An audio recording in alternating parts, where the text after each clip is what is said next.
Hello दोस्तों, स्वागत है आप सभी का स्टडी नॉन स्टॉप चैनल पर। दोस्तों, आज के इस वीडियो में हम लोग जीके और जीएस के 25 मोस्ट इम्पॉर्टेंट क्वेश्चंस डिस्कस करेंगे। और जितने भी क्वेश्चंस मैंने लिए हैं सभी क्वेश्चंस प्रीवियस एग्जाम्स में आ चुके हैं, तो सारे क्वेश्चंस बहुत इंपॉर्टेंट होंगे आपके आने वाले किसी भी प्रतियोगी परीक्षा के लिए। तो वीडियो को लास्ट तक देखिएगा और अगर आपको वीडियो अच्छा लगता है तो लाइक और शेयर जरूर करिएगा। तो दोस्तों आइए शुरू करते हैं। तो दोस्तों पहला क्वेश्चन है, शरीर की आंतरिक जांच के लिए किस उपकरण का प्रयोग किया जाता है? तो शरीर के अंदर अंदरूनी अंगों की जांच करने के लिए प्रयोग किया जाता है एंडोस्कोप का। एंडोस्कोप जो कि इसके एक सिरे पर कैमरा लगा होता है और लाइट लगी होती है। तो इससे जो है शरीर के अंदरूनी अंगों जैसे कि गले या आहार नाल के अंदर जब जांच करनी होती है तो उसको जो है गले के अंदर डाल करके जांच की जाती है। तो इसको क्या कहते हैं? एंडोस्कोप। ठीक है, तो यहाँ पे डी ऑप्शन इसका राइट आंसर हो जाएगा। और यहाँ पे स्टेथोस्कोप दिया गया है जो कि डॉक्टर्स लोग यूज़ करते हैं, आपने देखा होगा, जो दिल की धड़कन सुनने के लिए, जिसको आला कहते हैं। तो ये जो है स्टेथोस्कोप हो जाता है। इलेक्ट्रोस्कोप क्या होता है? तो इलेक्ट्रोस्कोप जो है ये किसी वस्तु पर इलेक्ट्रिक चार्ज का पता लगाने के लिए इसका प्रयोग करते हैं, इलेक्ट्रिक चार्ज का पता लगाने के लिए। ठीक है, तो इसको भी आप ध्यान रखिएगा। स्टेरियोस्कोप क्या होता है? तो ये जो है दो इमेजेस को दोनों आंखों से एक ही समय में अलग अलग देखने के लिए इसका प्रयोग किया जाता है, स्टेरियोस्कोप का। ठीक है, अगला क्वेश्चन है, कांग्रेस के किस अधिवेशन में एनी बेसेंट पहली महिला अध्यक्ष बनी थी?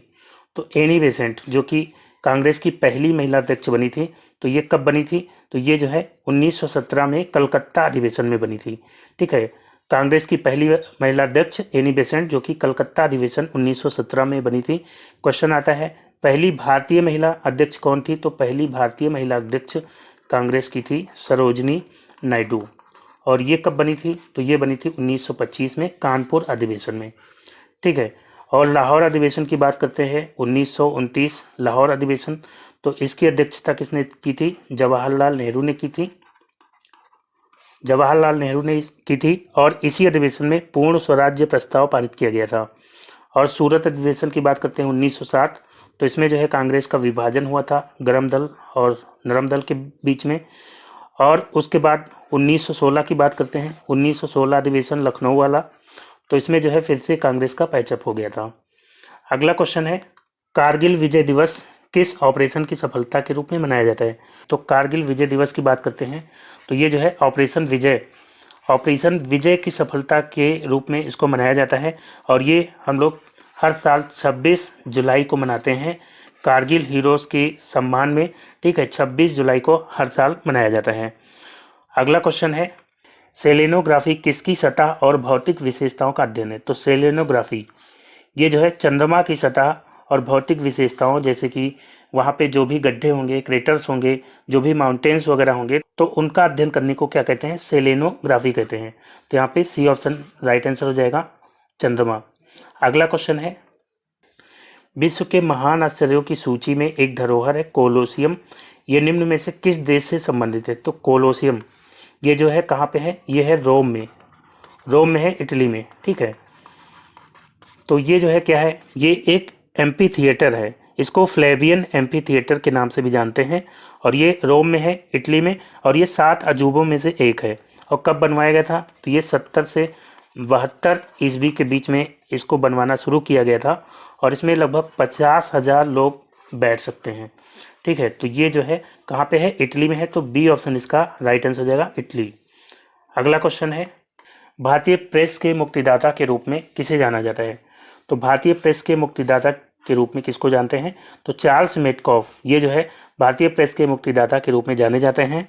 और एक प्रेस एक्ट था वर्नाकुलर प्रेस एक्ट। तो इससे क्वेश्चन पूछा जाता है, ये किसने पारित किया था? तो ये पारित किया था 1878 में। किसने? तो लिटन ने, लॉर्ड लिटन। ठीक है, लॉर्ड लिटन ने इसको पारित किया था। और किसने इसको रद्द किया था? तो इसको रद्द किया था रिपन ने किया था। कब किया था? 1882 में। तो ये भी आप ध्यान रखिएगा। ठीक है, अगला क्वेश्चन है, निम्नलिखित में से कौन सी नदी एस्चुरी बनाती है? तो बताना है इसमें से कौन सी नदी है जो कि एस्चुरी बनाती है, डेल्टा नहीं बनाती। तो भारत की वह नदियाँ जो पश्चिम की ओर बहती हैं, अरब सागर में गिरती हैं, जो पश्चिम की ओर बहती हैं और अरब सागर में गिरती हैं, वो क्या बनाती हैं? एस्चुरी बनाती हैं। और जो पूर्व की ओर बहती हैं, पूर्व की ओर जो बहती हैं वो क्या बनाती हैं, तो वो बनाती हैं डेल्टा। जो बंगाल की खाड़ी में गिरती हैं और पूर्व की ओर बहती हैं वो डेल्टा बनाती हैं। तो यहाँ पे राइट आंसर क्या होगा, नर्मदा और ताप्ती, ये दोनों नदियाँ जो है पश्चिम की ओर बहती हैं। इसके अलावा पेरियार नदी भी है, तो ये भी जो है, ये तीनों नदियाँ क्या बनाती हैं, एस्चुरी बनाती हैं। ठीक है, तो यहाँ पे डी ऑप्शन इसका राइट आंसर हो जाएगा। अगला क्वेश्चन है, वनस्पति तेल के हाइड्रोजनीकरण के दौरान उत्प्रेरक के रूप में किस धातु का प्रयोग किया जाता है। तो जो वनस्पति तेल होता है ये असंतृप्त हाइड्रोकार्बन होता है और इसको संतृप्त हाइड्रोकार्बन बनाने के लिए इसका हाइड्रोजनीकरण किया जाता है। ठीक है, और इसमें जो है क्या प्रयोग करते हैं, तो इसमें उत्प्रेरक के रूप में निकल का प्रयोग किया जाता है। ठीक है, तो वनस्पति तेल से वनस्पति घी बनाते हैं जो कि संतृप्त हाइड्रोकार्बन होता है वनस्पति घी। तो इस प्रक्रिया में निकल का प्रयोग किया जाता है उत्प्रेरक के रूप में। उत्प्रेरक क्या होते हैं, तो ये जो है अभिक्रिया में डायरेक्ट तौर पर भाग नहीं लेते हैं, ये अभिक्रिया की गति को तेज या धीमा करते हैं। ठीक है, तो यहाँ पे ए ऑप्शन इसका राइट आंसर हो जाएगा, निकल। अगला क्वेश्चन है, कौन सी जल संधि जावा और सुमात्रा को अलग करती है। तो जावा और सुमात्रा जो कि इंडोनेशिया के द्वीप हैं, तो इनको कौन सी जल संधि अलग करती है, तो इसका राइट आंसर हो जाएगा सुंडा स्ट्रेट। सुंडा जल संधि जो है जावा और सुमात्रा को अलग करती है और ये हिंद महासागर और जावा सागर को मिलाती है आपस में। हिंद महासागर और जावा सागर को मिलाती है और जावा और सुमात्रा द्वीप को अलग करती है। डोवर जल संधि की बात करते हैं तो ये इंग्लिश चैनल और उत्तरी सागर को मिलाती है। बेरिंग जल संधि की बात करते हैं तो ये जो है अलास्का और रूस के बीच में है। अलास्का जो कि यूएसए का पार्ट है, तो अलास्का और रूस के बीच में है ये। और कुक जल संधि की बात करते हैं तो ये जो न्यूजीलैंड के उत्तरी और दक्षिणी द्वीप हैं उनके बीच में है। ठीक है, अगला क्वेश्चन है, मनुस्मृति का अंग्रेजी अनुवाद किसने किया था। तो मनुस्मृति जो कि सबसे प्राचीन स्मृति ग्रंथ है, तो इसका अंग्रेजी अनुवाद किसने किया था, तो इसका राइट आंसर हो जाएगा विलियम जोन्स। तो इन्होंने इसका अंग्रेजी अनुवाद किया था और किस नाम से किया था, तो इन्होंने इंस्टीट्यूट ऑफ हिंदू लॉ के नाम से जो है इसका अंग्रेजी अनुवाद किया था। और इन्होंने अभिज्ञान शाकुंतलम का भी अनुवाद किया था। अभिज्ञान शाकुंतलम ये किसकी रचना है, तो ये जो है कालिदास की रचना है, तो इसका भी इन्होंने ट्रांसलेशन किया था। ठीक है, तो यहाँ पे बी ऑप्शन इसका राइट आंसर हो जाएगा। अगला क्वेश्चन है, भारत के उपराष्ट्रपति के चुनाव से संबंधित सभी विवादों पर निर्णय कौन देता है। तो भारत के उपराष्ट्रपति के चुनाव से संबंधित यदि कोई विवाद होता है तो उसका निर्णय देता है सुप्रीम कोर्ट। तो सी ऑप्शन इसका राइट आंसर हो जाएगा, सुप्रीम कोर्ट।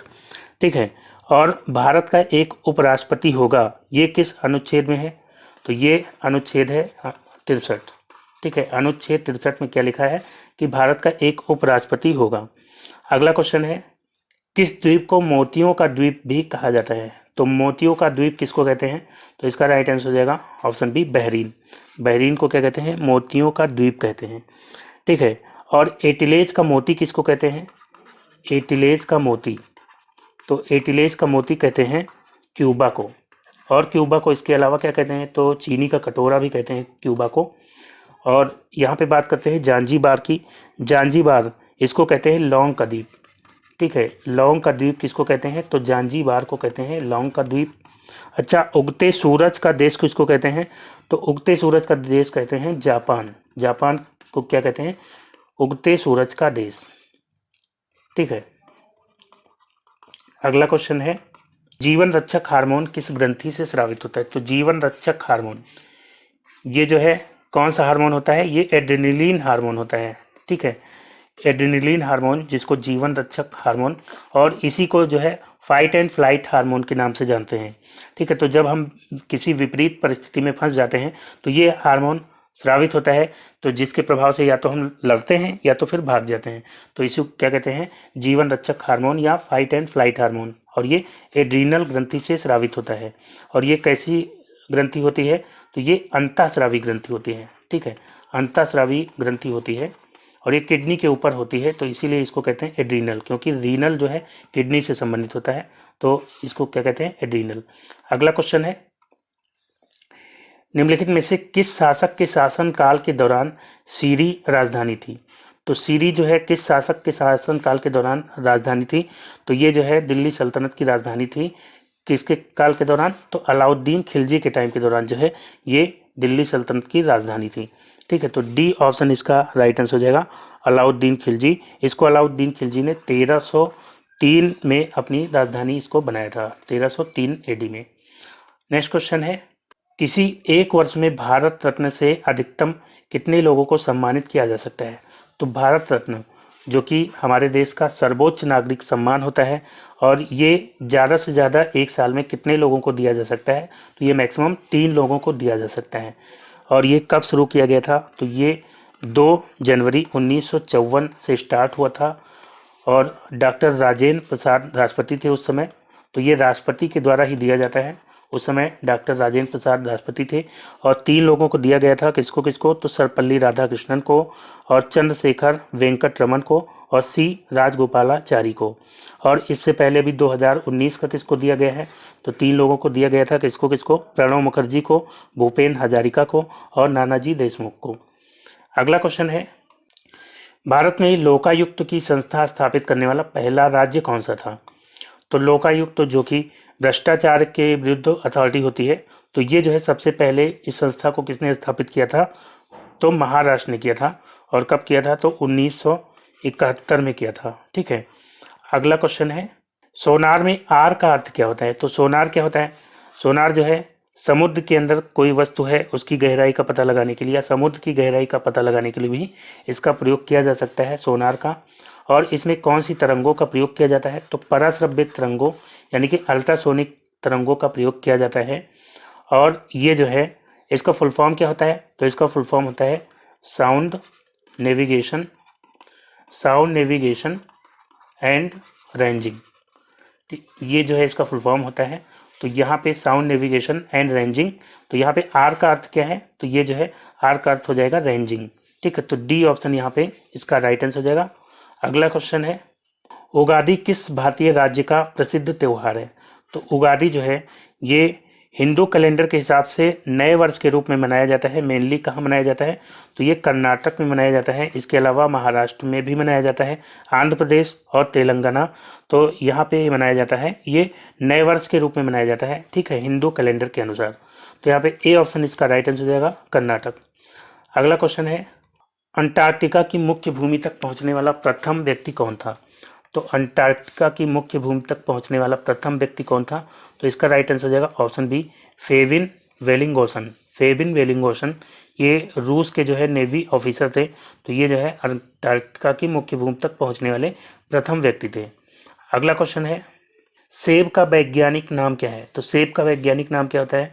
तो इसका वैज्ञानिक नाम है पारस मेलस। डी ऑप्शन इसका राइट आंसर रहेगा, पारस मेलस। ठीक है, सेब में कौन सा एसिड पाया जाता है?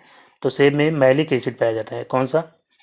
मैलिक एसिड इसमें पाया जाता है। तो यहाँ से भी आप रिलेट कर सकते हैं मैलिक और मेलस से। तो मैलिक एसिड पाया जाता है सेब में, और इसका वैज्ञानिक नाम क्या है? पारस मेलस। और मैंगीफेरा इंडिका दिया गया है यहाँ पे, ये किसका वैज्ञानिक नाम होता है? तो ये आम का होता है। सोलेनम ट्यूबरेसम ये किसका होता है? तो ये आलू का होता है। और सोलेनम लाइकोपर्सिकम तो ये किसका होता है? ये टमाटर का होता है। अगला क्वेश्चन है, how India see the world पुस्तक के लेखक कौन है? तो how India see the world, इस पुस्तक के लेखक कौन है? तो इसका राइट आंसर हो जाएगा ऑप्शन ए, श्याम सरन इसके लेखक हैं। यहाँ पे दिए गए शरद पगारे जिनको अभी जो है व्यास सम्मान हाल ही में मिला है। और किस पुस्तक के लिए मिला है? तो पाटलिपुत्र की सामग्री नाम की पुस्तक है इनकी, तो उसके लिए इनको व्यास सम्मान दिया गया है 2020 का। और शरण कुमार लिम्बाले, इनको अभी 2020 का सरस्वती सम्मान दिया गया है, 30वां सरस्वती सम्मान। ठीक है, तो ये भी आप याद रखिएगा, 30वां सरस्वती सम्मान जो है इनको दिया गया है। और किस पुस्तक के लिए? तो इनका उपन्यास है सनातन, तो इसके लिए इनको सरस्वती सम्मान दिया गया है। अगला क्वेश्चन है, निम्नलिखित में से कौन सी पवन उपोष्ण उच्च वायदाब कटिबंध से भूमध्य रेखीय निम्न वायदाब कटिबंधों की ओर चलती है? तो इसका राइट आंसर हो जाएगा व्यापारिक पौने जो कि 5 डिग्री से लेकर के 30 डिग्री उत्तरी और दक्षिणी अक्षांश के क्षेत्र में ये पौने चलती हैं। ठीक है, तो इनको क्या कहते हैं? व्यापारिक पौने या ट्रेड विंड्स भी कहते हैं इंग्लिश में। ठीक है, और यहाँ पे दिया गया पछुआ पौने जिनको वेस्टर्लीज कहते हैं, और ये जो है 30 डिग्री से लेकर के 35 डिग्री और 60 डिग्री से 65 डिग्री के बीच में ये पौने चलती हैं और ये पश्चिम की ओर चलती हैं, तो इसलिए इनको पछुआ पौने कहते हैं। और चिनूक जो है ये जो है यूएसए में चलती हैं, रॉकी पर्वत की ढाल के सहारे चलने वाली गर्म और शुष्क पौने होती हैं चिनूक पौने। ठीक है, अगला क्वेश्चन है, द्रवों की श्यानता के लिए कौन सा बल उत्तरदायी होता है? तो द्रवों की श्यानता के लिए, श्यानता जिसका मतलब कह सकते हैं गाढ़ापन, तो इसके लिए जो है कौन सा बल उत्तरदायी होता है? तो इसका राइट आंसर हो जाएगा ऑप्शन सी, आसंजक बल। आसंजक बल या इसको कोहेसिव फोर्स कहते हैं। तो आसंजक बल क्या होता है? तो एक ही पदार्थ के अणुओं के बीच में जो बल होता है, आकर्षण बल, उसको कहते हैं आसंजक बल। और जब अलग अलग पदार्थों के अणुओं के बीच में आकर्षण बल पाया जाता है तो उसको क्या कहते हैं? ससंजक बल कहते हैं या एडेसिव फोर्स कहते हैं। तो जो द्रवों की श्यानता होती है वो आसंजक बल के कारण होती है। और क्वेश्चन आता है कि व्हाइट बोर्ड पर मार्कर से लिख सकते हैं या कागज पर हम पेन से लिख सकते हैं, तो ये जो है किस बल के कारण होता है? तो ये जो है ससंजक बल यानी कि एडेसिव फोर्स के कारण होता है। तो यहाँ पे सी ऑप्शन राइट आंसर हो जाएगा, आसंजक बल। अगला क्वेश्चन है, भारतीय संविधान की 10वीं अनुसूची निम्नलिखित में से किस विषय से संबंधित है? तो जो 10वीं अनुसूची है ये दल विदल विरोधी कानून से संबंधित है। तो यहाँ पे राइट आंसर क्या हो जाएगा? ऑप्शन सी, दल बदल के आधार पर अयोग्यता। ठीक है, 10वीं अनुसूची जो कि 1985 के संविधान संशोधन, जो कि 52वां संविधान संशोधन था, तो उसके अंतर्गत जो है संविधान में ये एंटर किया गया था। तो यहाँ पे सी ऑप्शन इसका राइट आंसर हो जाएगा, दल बदल के आधार पर अयोग्यता। अगला क्वेश्चन है, ओरंग टाइगर रिजर्व किस राज्य में स्थित है? तो ओरंग टाइगर रिजर्व ये जो है किस राज्य में है?